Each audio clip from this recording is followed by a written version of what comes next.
खाली होर्डिंग लगाने से या खाली एक ऐड देने से मार्केटिंग नहीं होती है, Absolutely correct. या खाली एक इवेंट आपने कहीं सोसाइटी में कर दिया उससे आपकी मार्केटिंग नहीं होती. Consistently deliver your promises which you have made to your customers as brand promise.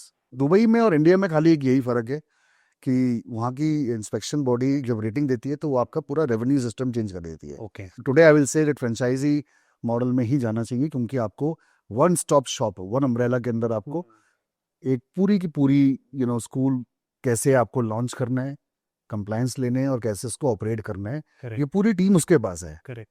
और वो स्पेशलाइज लोग हैं. Correct. Ultimately, school is not about infrastructure. At the end, school is about teachers Teachers. and Academic. academics.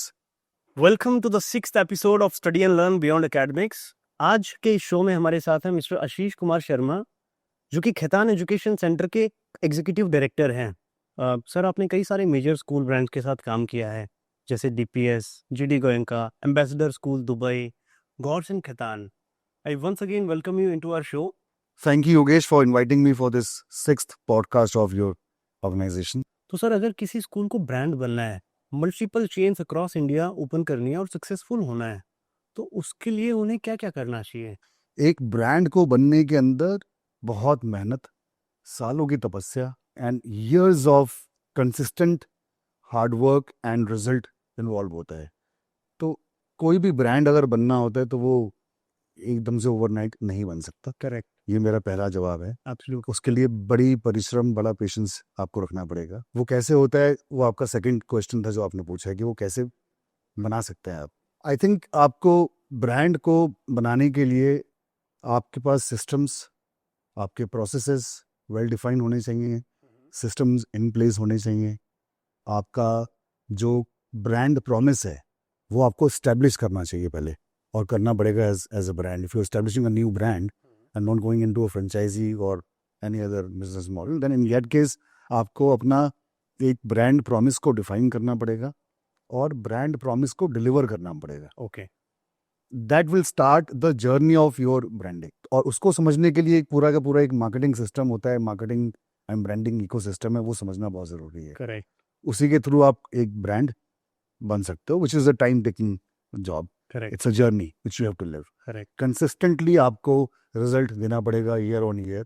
Correct. Consistently आपको deliver करना पड़ेगा brand promise correct. जो आपने define करा है, और वो आपको अपने कस्टमर्स को, अपने पेरेंट को उस ब्रांड प्रॉमिस को डिलीवर करना पड़ेगा. और जब आप कंसिस्टेंटली डिलीवर करते जाएंगे ईयर ऑन ईयर, तब जाके कहीं यहाँ पे एक ब्रांड बनते हैं. तो आज हम जिनको ब्रांड बोल रहे हैं वो भी तो 100 साल पुराने हैं ना. मॉडर्न स्कूल बाराखंबा रोड 100 साल पुराना. DPS एक ब्रांड है, more than 90 years. Talk about any chain of schools. Warke group Dubai के अंदर है, कब से बैठे हुए काम कर रहे हैं. Correct. So it's a years journey which they have been going on. Correct. और कंसिस्टेंटली इन लोगों ने डिलीवर करा है अपना ब्रांड प्रॉमिस को अपनी पब्लिक को जो चाहिए. जैसे DPS RK Puram was known for academics, it's result. Correct. कि अगर आपको रिजल्ट चाहिए तो आप DPS आरकेपुरम जाइए. Correct. Mayo college Ajmer was known for something dynamic personality बनाने के लिए.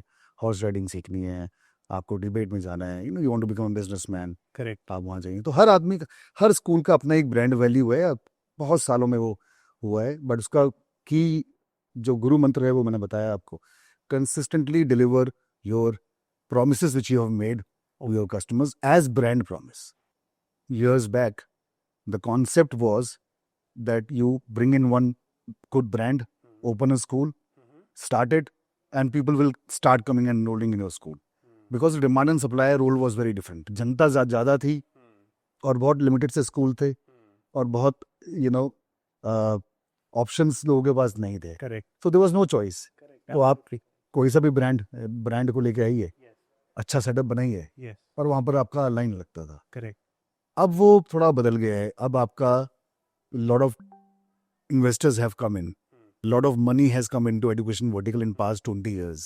जहाँ पहले एक स्कूल होता था, अब वहाँ 10 स्कूल आसपास खुल गए हैं. Absolutely correct. सो आप सोचिए वो जो कंपटीशन है कितना बढ़ गया है वो. करेक्ट. सो अब उस लेवल को अचीव करना थोड़ा सा मुश्किल हो गया है, because lot of competition have come in.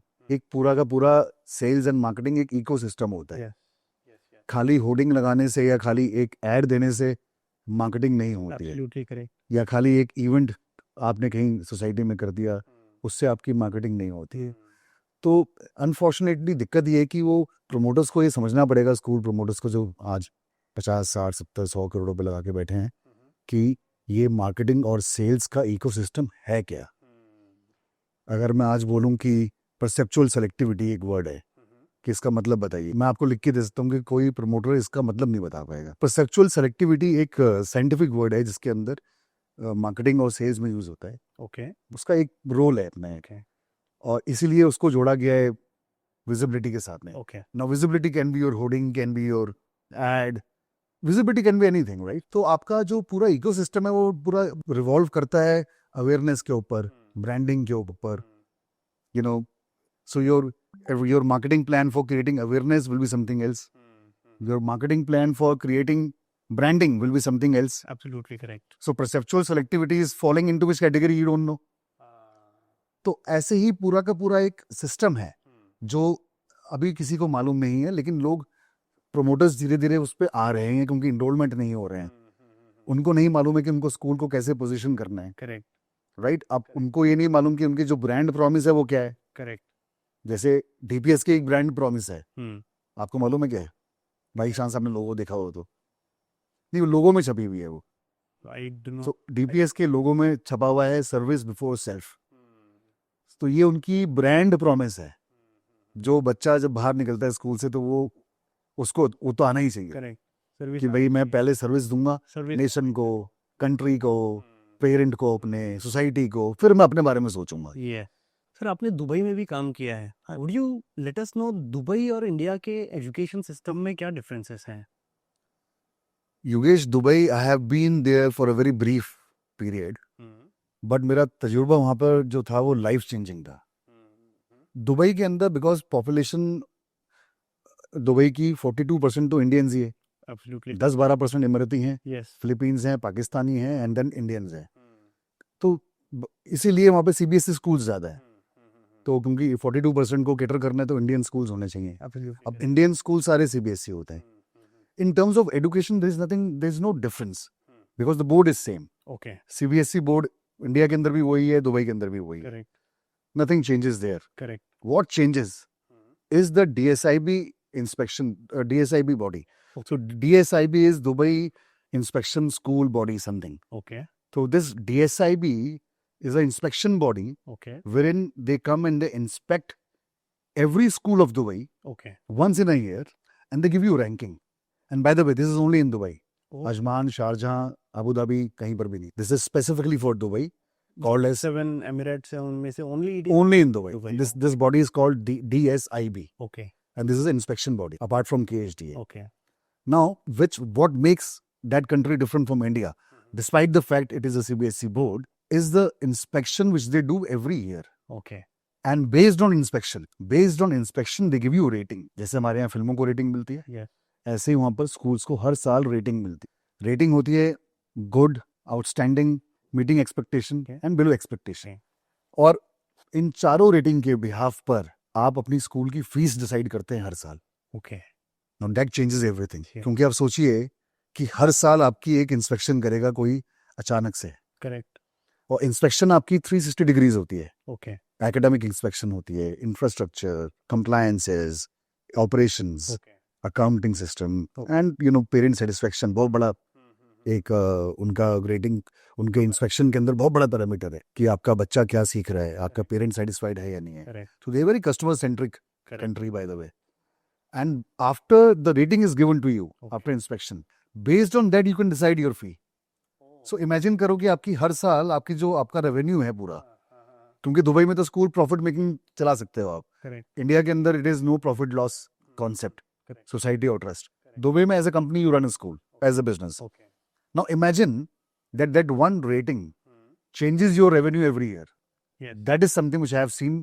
That is something which I have learned from Dubai कि यार वाओ, ऐसा कुछ कॉन्सेप्ट अगर इंडिया में कहीं किसी भी कंट्री में आ जाए अगर, so that changes everything because my bread and butter will only depend on the good rating given by you, by somebody. Yes. And then there is some governing body sitting on me. हमारे यहाँ तो क्या है ना, आपने affiliation ले लिया एक बार, करेक्ट खत्म बस. Correct then it is it is competition which is correct keeping me correct high. Yes There is no body who will come and inspect me. There it is every year. So Dubai में और India में खाली एक यही फर्क है कि वहाँ की इंस्पेक्शन बॉडी जब रेटिंग देती है तो वो आपका पूरा रेवेन्यू सिस्टम चेंज कर देती है. ओके और प्रमोटर जो होता है वो हर साल टोज पे होता है अपने, कि यार अगले साल मेरा रेवेन्यू जो है वो इतने करोड़ का होगा या इन टर्म्स ऑफ दिरहाम होगा. Correct. अब ये नीचे ना आ जाए कहीं. करेक्ट सो इमेजिन करो पूरा का पूरा सिस्टम जो है वो टूवर्ड्स उस रैंकिंग के लिए काम करता है. तो सर क्या नए स्कूल्स को फ्रेंचाइज मॉडल पे जाना चाहिए या इंडिपेंडेंटली एस्टेब्लिश करना बेटर है? ये बहुत ट्रिकी सवाल पूछ लिया आपने, सोचता हूँ जवाब क्या दूं. योगेश, मैंने एक ऑलरेडी ब्रांड को स्टैब्लिश करा है पहले, और अब उनके 3 स्कूल खुल गए हैं. एक काफ़ी बड़ा रियल एस्टेट कंपनी है जिनके उनके नाम से ही I have already established one brand. Okay this was 8 years back. 8 साल पहले तो मैं ये बिल्कुल मानता था कि अपना ही ब्रांड को स्टैब्लिश करना चाहिए. बट आफ्टर सीजनड आदमी वही होता है जो पूरे सारे सीजन देख लेता है, फिर वो कहते हैं now he is a seasoned man. Yes और एज के साथ आदमी जब बड़ा होता है तो विजडम आ जाती है. एब्सोल्युटली करेक्ट तो मेरे पास 8 साल के बाद ये जवाब है कि I think going into a franchising model is always safe for a promoter. क्योंकि हमारे यहाँ पर इंडिया के अंदर कोई सिंगल विंडो कॉन्सेप्ट नहीं है कि आपको स्कूल खोलना है तो वन विंडो आपको एक पूरा का पूरा इन्फॉर्मेशन मिल जाएगी. स्कूल खोलने के लिए बहुत सारी चीज़ें चाहिए होती हैं, अप्रूवल्स चाहिए होते हैं, कंप्लायंस चाहिए होते हैं. करेक्ट अब तो मार्केटिंग और ब्रांडिंग का भी एक नया यस सिस्टम आ गया है, क्योंकि आपको लॉन्च करना है, अपने आप को पोजीशन करना है. तो ये सब काम आपको अंडर वन रूफ मिल जाता है अगर आप फ्रेंचाइजीज के मॉडल में जाते हैं तो. क्योंकि फ्रेंचाइजी मॉडल में जो भी आया हुआ है, चाहे वो आज आई कैन नेम जीडी हो इनका, I can name Jaipuria, I can name India में आने के लिए GGIS हैं, बहुत सारे ब्रांड है, DPS है. आज मुझे एहसास होता है इस बात को लेकर कि अगर हम फ्रेंचाइजी मॉडल में अगर मुझसे कोई पूछे तो मैं बोलूँगा फ्रेंचाइजी मॉडल में ही जाना चाहिए. ओके क्योंकि एक स्कूल को स्टार्ट करने के लिए जो सिंगल विंडो कॉन्सेप्ट नहीं है वो आपको वो दे देता है फ्रेंचाइजर, कि देखिए आपको ये चीज़ें करनी होनी है, ये आपका फ्रेमवर्क है, आप करते जाइए. दूसरा, उसके पास पूरी एक टीम है, यस एक पूरी स्पेशलाइज्ड लोगों की टीम है फॉर एनी जो सेल्स के अंदर चैंपियन है, मार्केटिंग में चैंपियन है, Yeah. कंप्लायंस में चैंपियन है, अकाउंटिंग में चैंपियन है, Yeah. And so fourth. तो वो आपके पास नहीं होगी. आप खुद अपने हाथ जलाएंगे, you will burn your fingers, you will try test. Why do you want to take risk on your money? Absolutely आपकी इन्वेस्टमेंट अगर 50, 60, 70 करोड़ की है, why will I advise you to go and learn yourself, burn your finger, and then you may get success and you may not get success because of right things you've done or wrong things you've done in past. तो उसके लिए I think franchisee model I will say that franchisee model में ही जाना चाहिए, क्योंकि आपको one stop shop, one umbrella के अंदर आपको एक पूरी की पूरी स्कूल कैसे आपको लॉन्च करना है, कंप्लायंस लेने हैं और कैसे उसको ऑपरेट करना है, ये करेक्ट पूरी टीम उसके पास है करेक्ट और वो स्पेशलाइज्ड लोग हैं. करेक्ट तो एक एडवांटेज तो आपको ये सीधा सीधा मिल जाता है. करेक्ट दूसरा, आपको जो उसकी ब्रांड वैल्यू का एडवांटेज है वो तो बिल्कुल डेफिनेटली मिलता ही है. आप अपना ब्रांड जब स्टैब्लिश करेंगे तो मैंने पहले ही आपको कहा पिछले सवाल के अंदर, सालों लग जाते हैं.